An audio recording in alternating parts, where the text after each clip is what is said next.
foggier yet and colder. Piercing, searching, biting cold. If the good St. Dunstan had but nipped the evil spirit's nose with a touch of such weather as that, instead of using his familiar weapons, then indeed he would have roared to lusty purpose. The owner of one scant young nose, gnawed and mumbled by the hungry cold as bones are gnawed by dogs, stooped down at Scrooge's keyhole to regale him with a Christmas carol. But at the first sound of, God bless you, merry gentlemen, may nothing you dismay, Scrooge seized the ruler with such energy of action that the singer fled in terror, leaving the keyhole to the fog and even more congenial frost. At length the hour of shutting up the counting house arrived. With an ill-will Scrooge dismounted from his stool and tacitly admitted the fact to the expectant clerk in the tank, who instantly snuffed his candle out and put on his hat. You'll want all day tomorrow, I suppose, said Scrooge. If quite convenient, sir. It's not convenient, said Scrooge, and it's not fair. If I was to stop half a crown for it, you'd think yourself ill-used. I'll be bound. The clerk smiled faintly. And yet, said Scrooge, you don't think me ill-used when I pay a day's wages for no work. The clerk observed that it was only once a year. A poor excuse for picking a man's pocket every 25th of December, said Scrooge, buttoning his greatcoat to the chin. But I suppose you must have the whole day. Be here all the earlier next morning. The clerk promised that he would, and Scrooge walked out with a growl.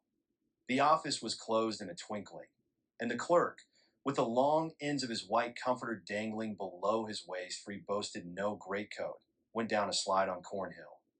At the end of a lane of boys, 20 times, in honor of its being Christmas Eve, and then ran home to Camden Town as hard as he could pelt, to play at blind man's buff. Scrooge took his melancholy dinner in his usual melancholy tavern, and having read all the newspapers and beguiled the rest of the evening with his banker's book, went home to bed. He lived in chambers which had once belonged to his deceased partner.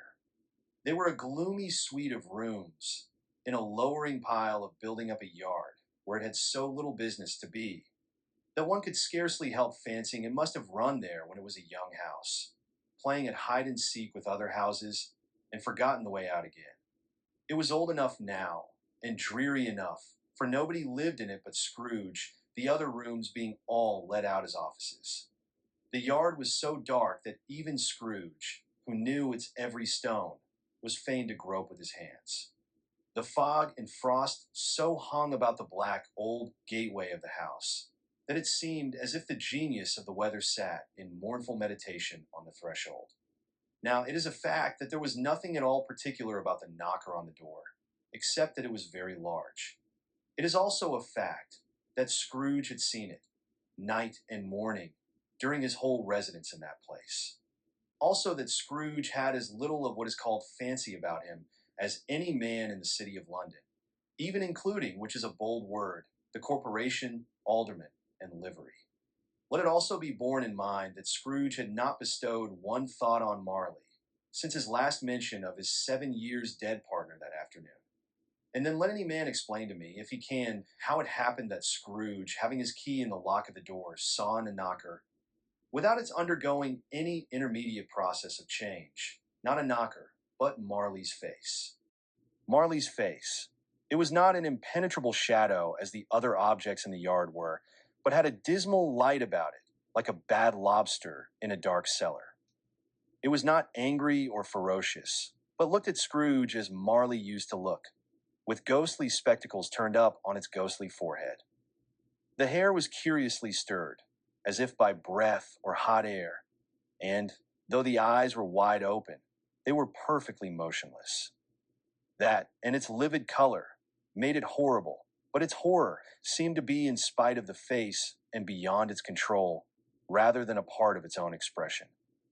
As Scrooge looked fixedly at this phenomenon, it was a knocker again. To say that he was not startled, or that his blood was not conscious of a terrible sensation to which it had been a stranger from infancy, would be untrue. But he put his hand upon the key he had relinquished, turned it sturdily, walked in, and lighted his candle. He did pause, with a moment's irresolution, before he shut the door. And he did look cautiously behind it first, as if he half expected to be terrified with the sight of Marley's pigtail sticking out into the hall. But there was nothing on the back of the door except the screws and nuts that held the knocker on, so he said pooh pooh and closed it with a bang. The sound resounded through the house like thunder. Every room above and every cask in the wine merchant's cellars below appeared to have a separate peal of echoes of its own. Scrooge was not a man to be frightened by echoes. He fastened the door and walked across the hall and up the stairs, slowly too, trimming his candle as he went. You may talk vaguely about driving a coach and six up a good old flight of stairs, or through a bad young Act of Parliament. But I mean to say you might have got a hearse up that staircase and taken it broadwise with the splinter bar towards the wall and the door towards the balustrades, and done it easy. There was plenty of width for that, and room to spare, which is perhaps the reason why Scrooge thought he saw a locomotive hearse going on before him in the gloom. Half a dozen gas lamps out of the street wouldn't have lighted the entry too well, so you may suppose that it was pretty dark with Scrooge's dip. Up Scrooge went, not caring a button for that. Darkness is cheap, and Scrooge liked it.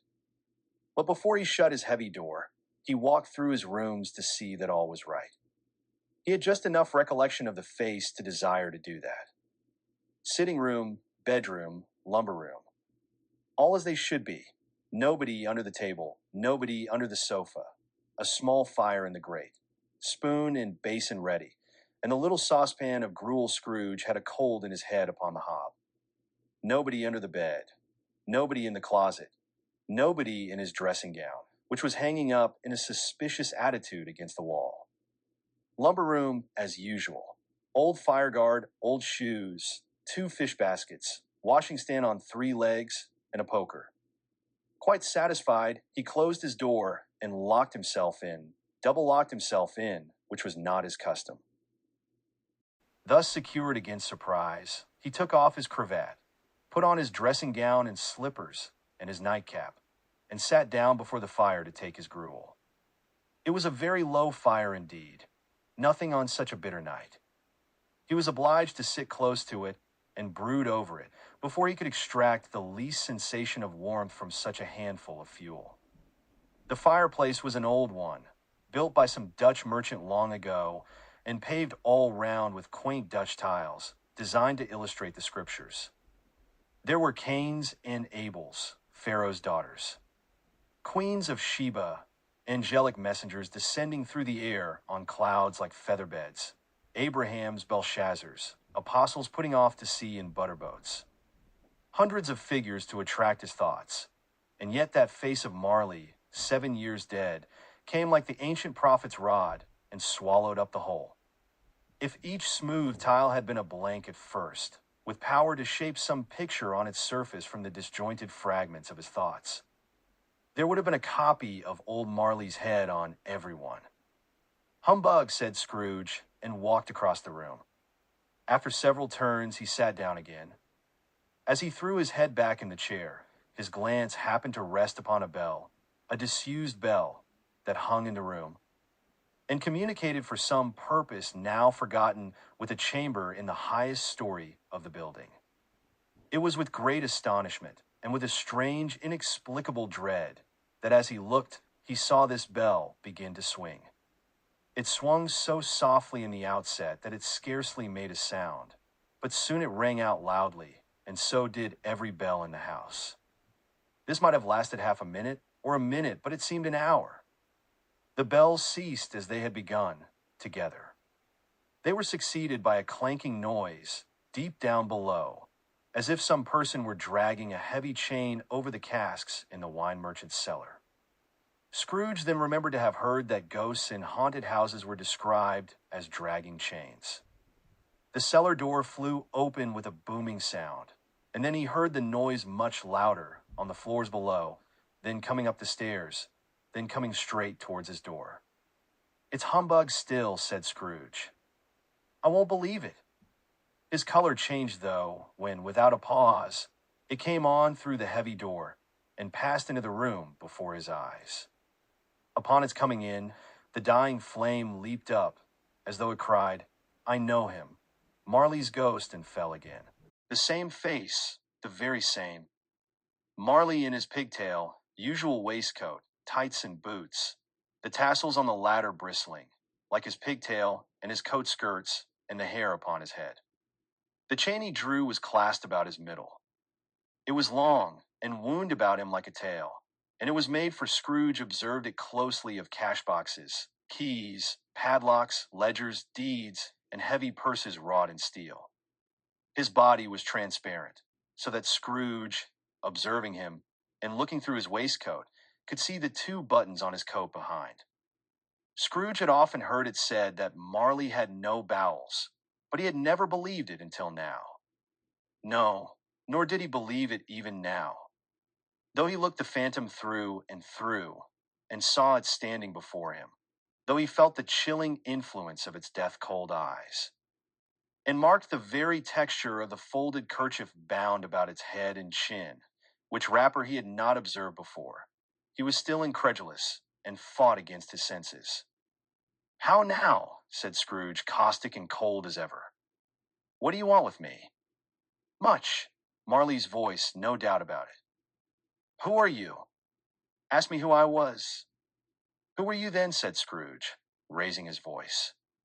"You're particular, for a shade."